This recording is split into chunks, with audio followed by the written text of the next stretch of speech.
امبارح سمعت جعجعة بالمؤتمر العام، كأن الخطاب من الثمانينات. قطع رؤوس الأفاعي، الأذناب، الرواسب، نفس اللغة، نفس العقلية، نفس الطابع الحربي. ناقص فجر له شي كنيسة. يعني فعلا حطوا دنب الكلب 40 سنة بالقالب وبقى أعوج. والأنكا بيحكي لك عن الوطن الحلم وبشير. يا خيي، أي وطن حلم؟ الوطن ما بينبنى بمنطق رؤوس وأذناب. الوطن بينبنى بمنطق دولة وال10452. شوف الفرق.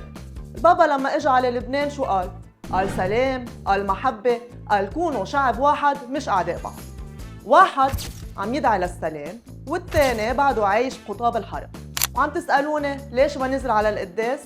لأن خطاب بيحكي عن قطع رؤوس ما بيمشي حد مسبح بيحكي عن غفران. بس هيدي هي الحقيقة، وهيدا الفرق يلي لازم ينشاف.